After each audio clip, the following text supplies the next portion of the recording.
Let's get to it. Best back in my day, Suey.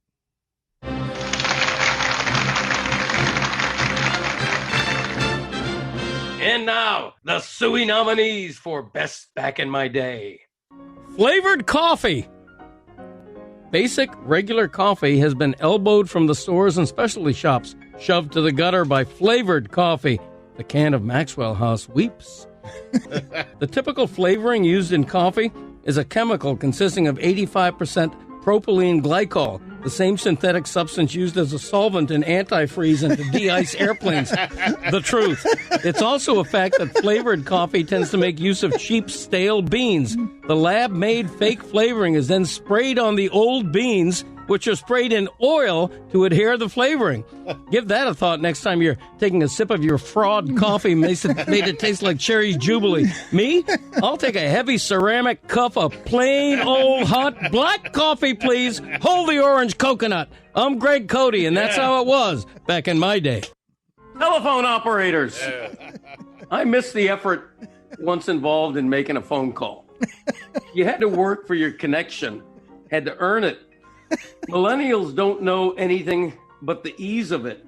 Reach into the pocket, grab the do-anything smug phone, and call or text anywhere in the world in seconds, all by yourself. Because millennials don't remember the telephone operator, never knew the pleasure. Telephone operators were born in 1878 when Alex Bell hired George Willard Croy and Emma Nutt. Women soon took over the role because they were seen as more courteous and were paid a fraction of what a man was, just like today. The decline into technology, into the smug phones of today, began, of course, with Maxwell Smart's shoe phone in 1965, and there was no turning back. The lid had lifted on a bottomless Pandora's box full of portable cordless telephones. By the early 80s, the first commercially available handheld cellular mobile phones had begun their global takeover. Tradition kicked in the arse to the curb by the one addiction stronger than crack, the addiction called convenience. Raise a toast to the graying, forgotten army of old telephone operators living out their days in the fog of faint memories of plugs and jacks, of being needed. Find one of them, visit, and watch the light blink on in long dead eyes and the tear roll as you whisper, "Yes, I'd like to make a collect call, operator. Can you help me?" I'm Greg Cote, and that's how it was back in my day. Cartoons! Oh, the simplicity and joy of primitive cartooning. The Saturday morning cartoons were a staple of my youth, a touchstone of Americana. That tradition passed away quietly, without ceremony, a legend dying alone. That's all, folks. The simple cartoon born of hand-drawn stills has been supplanted by CGI, computer-generated imagery, animation. It's too good. I don't want reality in my cartoons. Give me primitive art, not state-of-the-art. Give me old school, lo-fi, something to transport me back, just for a minute. I'd regale in laughter, all by myself, watching Looney Tunes as Sylvester the Cat failed yet again to catch Tweety Bird and exclaimed, "Thuffer and thuckatash." Animated films nowadays are too real, too perfect. How popular do you think Mickey Mouse would have become if he looked like an actual rodent? No, you need him walking upright in red pants with 2 buttons and big yellow shoes. Bring back cartoons! I'm Greg Cote. And that's how it was. Simpler times. It occurs that these stay-at-home days of self-isolating and desocialization are a perfect time to reflect on the simple pleasures technology has shunted to extinction. Everybody is doing a little dance on TikTok now. I'll take tic-tac-toe. Thanks. And why does Instagram have to be so instant anyway? Whatever happened to the lost art of waiting? Like small children and gardens set to bloom, patience is a thing that needs nurturing. Internet?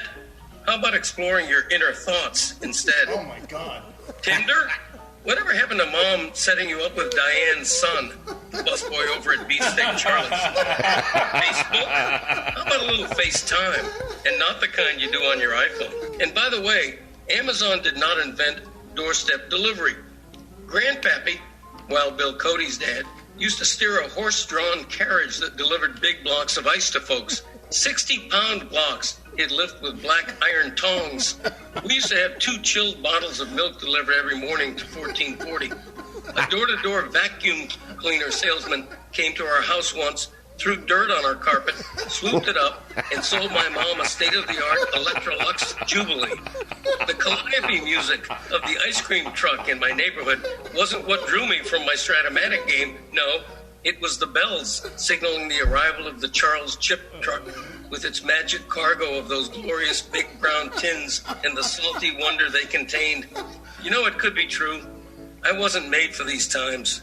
I'm Greg Cote, and that's how it was back in my day. Quarantining. Okay, so the world turned upside down within the past 10 days or so, and we're all coming to grips with it, right?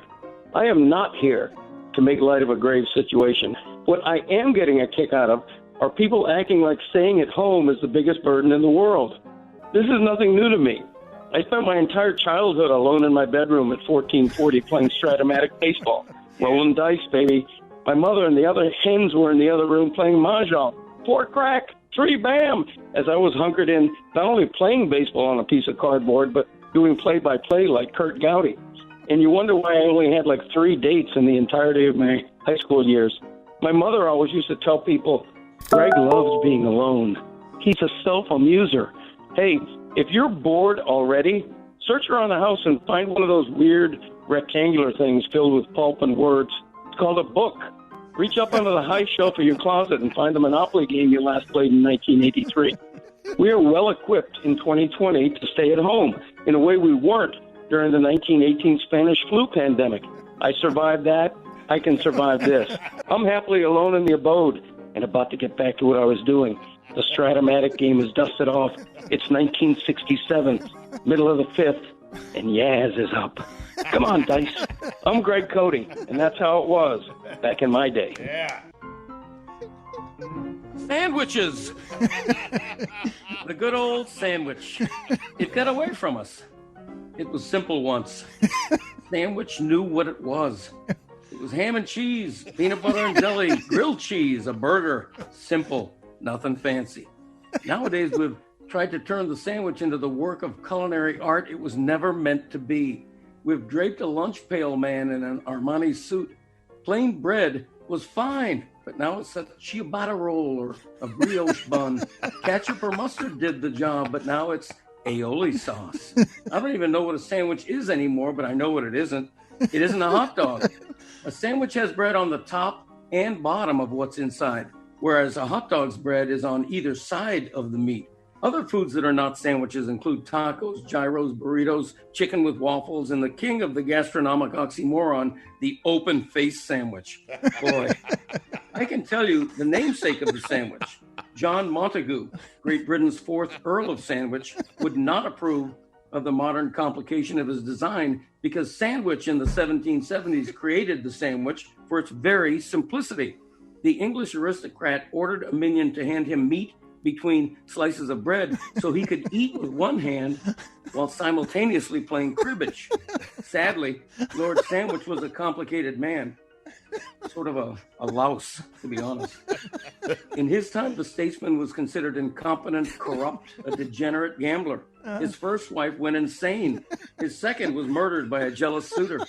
While across the pond, Tom Jefferson and those guys were signing the Declaration of Independence, Sandwich was in the Hellfire Club, where British aristocrats partook under cover of immoral acts of debauchery. In summary, the guy who invented the sandwich was a pretty bad person, but he knew what he liked, wanted, and needed between slices of bread. Let's honor a most dishonorable man by dialing back the sandwich to its origin and luxuriating in what we never do anymore, luxuriating in simplicity. Give me ham and cheese and a smear of mustard between bread, please. As for that so-called open-faced sandwich, the only open face I want in the vicinity of my sandwich is my gaping maw as I wolf down the perfectly portable delight before me. I'm Greg Cote, and that's how it was back in my day. That was excellent. Oh, standing. That was what Standing. Oh, yes. Yes. My favorite part in a year of Greg Cote talking was how terrible his sound quality was.